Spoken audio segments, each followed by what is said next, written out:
All right, hello everybody. My name is Chris Kiley. I'm the Associate Director of Texans for the Arts.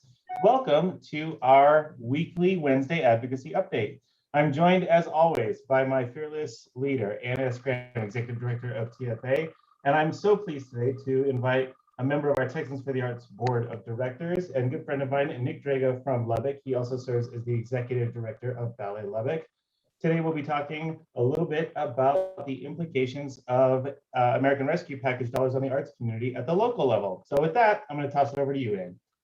Thank you, Chris. As always, a great fun to be here and be exploring some. Actually, this isn't a new topic. We've been going on and on about the American Rescue Plan, and we will continue to do so as long as these resources are available. Before I jump into that, just a quick update. We sent out a newsletter yesterday. If you didn't get it, go to our website, www.texansforthearts.com, and join, become a member, and also sign up to get our newsletters. Wrapping up the 87th legislative session. 27th was long before I was born.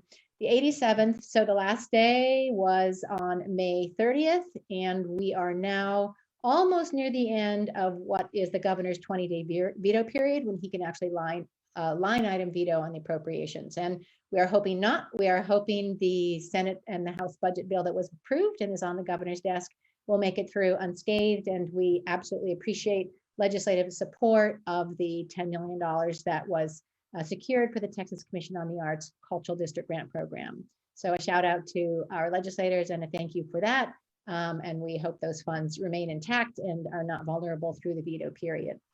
The other things that are going on are we're waiting probably until after the veto period to hear from the governor regarding special sessions. Very likely a special session on the voter issues and on bail reform issues, maybe something else. And then later in the fall, not defined yet by time, would be another special session for redistricting, waiting for the census data, and also for the American Rescue Plan and the decision-making process that the state will use to distribute those funds. As I hope you know from having read our many newsletters and attended some of these other Wednesday sessions, the American Rescue Plan was the significant amount of money that the federal government approved on March 11th and President Biden signed into place. Of those large dollars that are coming to almost $3 trillion, I have that right, coming to states and to municipalities around the state. 16+ billion is coming to the state of Texas, and 10+ billion is going to municipalities and counties over 50,000 people. So what we're focusing on today is the conversation around local local ARPA for American Rescue Plan, American Rescue Plan Act. What we're going to be talking about today with Nick Dragga here, our special guest, is the importance for you arts leaders in your municipalities to be requesting from your mayor and council, who will have authority over the funds that are coming to your community, to help provide and restore revenue that was lost because of the pandemic. So if you are arts leaders of nonprofits or even small businesses or an independent artist, you all should be convening in your community to learn what those losses are, to commiserate, and to plan how you would approach your mayor and council to seek the restoration of funds that were lost due to the pandemic. Those words are critical, and I can probably promise that every arts organization, individual artist, small arts business was certainly impacted by COVID and has had revenue loss. It's not so easy to make that happen. And I just want to again introduce Nick. I think the story that Nick has to share from Lubbock is how Nick and his fellow arts leaders in the city of Lubbock have approached this effort to secure local funds as a real role model and case study. So we invited him here to just sort of talk about how it came to be. They are still working the problem and working the issue, but really I want to applaud them for the thoughtfulness that's gone into their request, the collaboration, the messaging, and how you're handling it. So enough of me. I'm going to turn it over to you, Nick, and take it from here. Oh, sure. Well, thanks. And you're giving me too much credit, because really it was, I've got a shout out to Lindsay Maestri of the Louise Hopkins Underwood Center for the Arts, and then Stacy Keith, our executive director of our Lubbock Cultural Arts Foundation. So those are two local arts organizations. Really, and I mean, I got to plug TFA, Texans for the Arts. It all started because Lindsay saw a webinar that you did on ARP. And kind of immediately after that, simply emailed kind of our local community and said, hey, this is something we should pay attention to. Do we want to gather, thoughts, perhaps write some letters to our local officials? Stacy chimed in and said, well, hey, we've got great relationships with all of with city staff and our elected officials. We can just talk to them. So I don't, Lubbock's a little bit different, as every city is different. We're a small enough town and have great relationships with city staff and elected officials. So we felt like we could, instead of doing the letter writing campaign, just sit down and talk to city staff. And so we did. And part of the reason was we didn't think we needed to write a letter. There was a little bit of speed with it. It was just easier. And then I think it helped city staff and then the elected officials feel a little bit like this is less of such a formal thing, that we could have a little bit more direct and informal conversation, kind of do some brainstorming together, instead of like, this is the ask, this is what the arts community absolutely wants, please respond to it. So we were, sometimes we get asked, how do we coordinate and become one message? And honestly, it just started with a few emails to, 6-7 different arts organizations. And we said, cool, great, let's set up a meeting time, Zoom, in person, whatever. And we just kind of did it, invited everybody that we could think of to that meeting. And that's kind of how it happened. It's like somebody just said, I need to take action, and we did it. So then we kind of quickly, I will say we also had the benefit, and not to just keep praising Lindsay at Luca, but they had put together a survey during last summer about what is the loss, what is the loss that your organization has experienced so far. It was very simple. It was modeled after the Americans for the Arts survey. I mean, it was like 6 questions long. It was almost verbatim, the exact same questions. And if you're thinking, oh, well, dang, we didn't do that, it's not too late, because we just sent out a revised survey today, modeled after the Americans for the Arts survey. If you don't know what that is, just email me. My email address is nick@balletlubbock.org, or really I'm the catch-all for my organization, so you can, anything at balletlubbock.org will get to me. So just type in some stuff. I'll send you the survey. So we just did that today. It was 5 or 6 questions long, and it was very simple. Like, did you experience loss? What was it? Did you have to cancel events? How many events did you have to cancel? And this time around, we did 2 different surveys, one geared at individual artists and then one geared at organizations, both for-profit and nonprofit. And that was due to the feedback from city staff and our elected officials from that meeting. So I'm kind of going out of order, but because we had this initial survey, we knew what our loss was and said, well, goodness, local arts organization, we had to cancel over 1,100 events, and we lost about $3 million in revenue. So we knew we could back that up. We also knew that our hot funding is very important to our local arts organizations, and we knew to the dollar what the difference was between 2019 to 2020 and kind of the projection. So it became very clear to us that there was very simple asks in front of us. So our ask to city staff was, could you help us restore hot funding? And could you restore it not only for 2021, but also make sure that the next 5 years has similar levels to 2019? Then we did a second ask, which was just a simple relief fund, and said, that this would be very simple. This would be small businesses, but individual artists, organizations that did not qualify for payroll protection could apply to this. And, some of our smaller organizations have contract employees. So for whatever reason, if you didn't qualify for payroll protection, or very importantly, you did qualify for payroll protection, you got both draws, and that covered 6 months of a 14-month pandemic. And, it was a drop in the bucket, or it helped, but what now? And we modeled that kind of the mechanism, how to distribute those funds after the Small Business Association grants that the city of Lubbock did last summer. because it was something that the city was familiar with. It was simple, it was easy, there was kind of a proven track record, and we already had the mechanism in place. So we tried to make this as very simple as possible. So it was, please restore hot funding to what it was. And then could we put up an artist relief fund that anybody could qualify for, modeled after this program we've already administered. So that was it.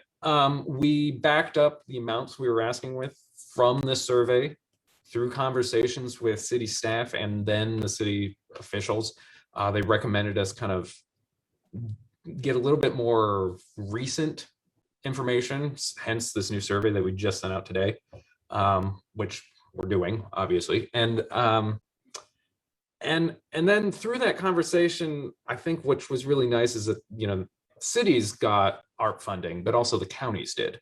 So I think what we're trying to do is maybe also going to the county, and we have not yet, but we wanted to get a little bit more refined information based on our conversations with the city, but seeing if the city and the county could maybe split the total cost of what the ask is. And I think that, you know, and I think all cases, the county actually has more money than the cities. And if you're like Lubbock County, because we're, you know, in West Texas, a little bit rural, the county just, it's a different situation than the city. There's a lot of unincorporated land and citizens, and you know, they don't have to, this county doesn't have to do water and that kind of things that Lubbock does, Lubbock City. So that seemed to get a lot of attraction to split that between the county and the city. I think that was attractive to the city, and we're trying to find solutions. It was very, they were very interested how many people had taken advantage of payroll protection. That was a direct question from our mayor, which was very fair. But it was, I think, informative to know that not all organizations qualified for payroll protection, or that, you know, it was great for when it was, but now what? And I think kind of the message of, you know, we don't want to limp back in, you know, we want to come back in full strength, was of interest. Mm-hmm. So we are in the process. I think, you know, we have great relationship with city staff, and they're phenomenal. We've got a lot of support, and they're very realistic. They give great feedback. We had kind of a pre-meeting with them, and then we met with our mayor, who gave us very great candid feedback. And I think because it wasn't a formal letter that we could kind of talk, it was a little bit, I mean, it's the way Lubbock is. I don't, you know, every city is different, but we could have that sort of be a little bit more direct with each other, which I think was really helpful, and hence kind of splitting with the county. That's how that came about. So the city of Lubbock is doing a work session later this month. The council is, and we're gonna, I think we were the first organization to approach the city, so they are, I think, like lots of people trying to figure out what to do with ARP, because there's a lot of needs and a lot of opportunities, but anyway, I think it was important to show up.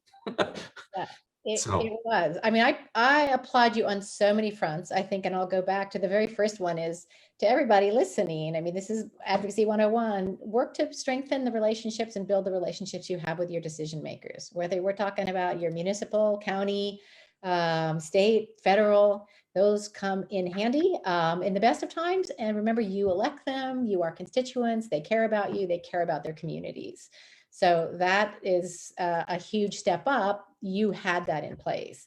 You also had the Americans for the Arts AEP, the Arts and Economic Prosperity Report that it was done, the AEP 5, which gave you a lot of sort of foundational data, which was, and a number of cities around the state have done that.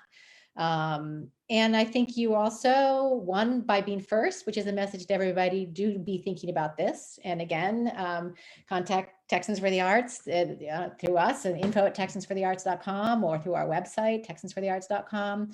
Many ways to reach us. You know, we will help. I'm already working with a whole handful of communities, some approaching it in different ways. So everybody's going to approach it in a little different way because they know their community. So, and, you know, again, being sensitive to what these other needs are. So we might be first in line, but cities may be reticent to, like, they don't have to make a decision as to how these funds are all going to be spent until the end of 2024. So they've got some years, but, you know, there are a few cities. There's one city, I think Austin actually might be the only city where the city council has actually formally voted. So, and I may hit you up on the survey if we could borrow that and put that on our website so people could find it there. We have sample letters. Again, Lubbock, they didn't use a letter, but what works for you? There's sample letters, there's sample webinars, there's, all sorts of information there, how much money your city and your county is going to be getting. So just a lot of material too. I think I was actually just speaking about the expediency. I was just talking with another community, and they just pulled a survey together this week for the first time, right? They'd never done one. So it's not too late. And I think that that's another really good thing to focus on. Data, again, I've talked with some municipal leadership, and data, they're looking for data, whether it's hotel occupancy tax or the economic impact. And you pointed out, this is really important, is not just around hotel occupancy tax loss from 2019 to 2020, but looking out over a 5-year period. So some of the studies that have been done already, I think it's the McKinsey and Scott, that's the right name, McKinney Scott, not McKinsey Scott, that's very different. McKinney Scott on our website, saying that, the arts really are not going to be fully restored back until around 2025. And that incremental, every year it's going to get a little bit smaller in terms of the disparity and the delta between where you would have been pre-pandemic or not. And that figure, I think, will be important to ask for. And again, really fits into the language of what the intention of this bill is, which is to restore. And I love your quote there. It's not about limping in. It's about coming in strong. It's also about sustainability into the future, making sure that those words are used, that you're strengthening, rebuilding your organization and more sustainable in the future to be able to weather the storm, so to speak. I mean, we've talked over our 15 minutes here. I find this really helpful. I hope those of you listening, you can always, again, text us or put questions forth on Facebook, and we will answer your questions. Anything else you want to add in any final bit of advice? Well, I'll say also that Anne Graham was a huge resource for us. So I know Stacy Keith and myself, we did talk to Anne a lot, and she pointed us in many directions. And of course, Fiona Bond from Waco is yeah. So we also just called people to help, and most people are very eager and willing. So I say you don't have to reinvent the wheel. We borrowed, any model that we could. We borrowed the survey, we borrowed the mechanism. We tried to just take what was proven. So it wasn't anything new. So, well, beg, borrow, steal, credit, all the resources that we put forth on our website are meant for you to use. And if you have things that you want to contribute to our website, like sample letters that you've written or surveys that you've written, please send them to info@texansforthearts.com, and we will post them on our site. So the more information we have on there, the better. So, well, thank you. We will be back next Wednesday. We will have another newsletter that's going out. We'll be sending a newsletter out after the veto period is over, and we'll keep you in touch with everything that's happening in the legislature as it's pausing before the next session, and we'll keep you apprised of everything that's going on with the American Rescue Plan. So thank you all, and we'll see you next week.